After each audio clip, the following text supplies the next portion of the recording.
Hello besties, welcome back to my channel Sitaphal Mandi పిల్ల.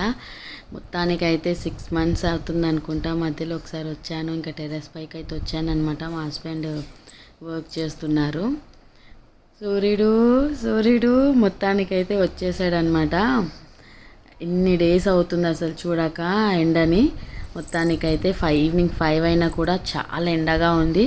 ఇంకా cold ఉంటే పోతుంది కదా అని నేను పాపని తీసుకొని అయితే పైకి వచ్చానమాట. డెలివరీ అయినప్పటి నుంచి వెళ్ళలేదు.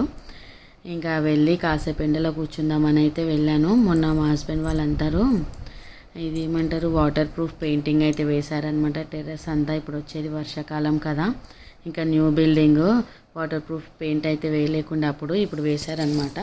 వాటర్ ప్రూఫ్ పెయింట్ వేస్తే కొంచెం మనకి లీకేజెస్ అవన్నీ ఏమి ఉండవు కదా, అలానైతే వేశారు. ఇంకెక్కడెక్కడ వాటర్ ఆగుతుందో అక్కడ కూడా కొంచెం అంతా లెవెల్గా చేశారనమాట. ఇక మొత్తానికైతే మా హస్బెండ్ ఇంట్లో ఉంటే ఏదో ఒక పని చేయండి మాత్రం ఉండడు, కామ్గా కూర్చోడు. అట్లానే మొన్న వర్క్ లేదని వేశాడు. దాని తర్వాత ఇంకా ఆరిపోయిందని ఇంకా ఎండ కూడా వచ్చింది, కొంచెం కాసేపు పైకి వెళ్ళి కూర్చుందామని ఇక ఎండలోనైతే వచ్చాను. ఏంటో యాక్టివ్గా ఉన్నాను. ఇంకా డెలివరీ అయి 3 months అవుతుంది కదా, యాక్టివ్గా ఉన్నాను అని చెప్పి 2 floors ఎక్కేసి వెళ్ళాను. లిఫ్ట్ అప్పుడే పని చేయలేదు. ఇంకా 2 floors ఎక్కి వెళ్ళి కిందికి వచ్చేటప్పటికి ఇంకా నాకు బ్యాక్ పెయిన్, లెగ్ పెయిన్స్ అయితే స్టార్ట్ అయ్యాయి. ఎప్పుడు అనుకోకూడదు యాక్టివ్గా ఉన్నామని. కొంచెం స్ట్రెయిన్ అవుతే అప్పుడు తెలుస్తుంది అనమాట మనం ఎంత స్ట్రెస్లో ఉంటే ఎంత పెయిన్స్ వస్తాయో. నాకు అర్థమైంది. యాక్టివ్గా ఉన్నానని నేను ఫీల్ అవుతున్నాను, చూసే వాళ్ళకు కూడా అనిపిస్తుంది.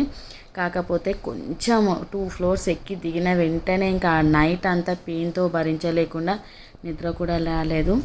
Thanks for watching. Thank you.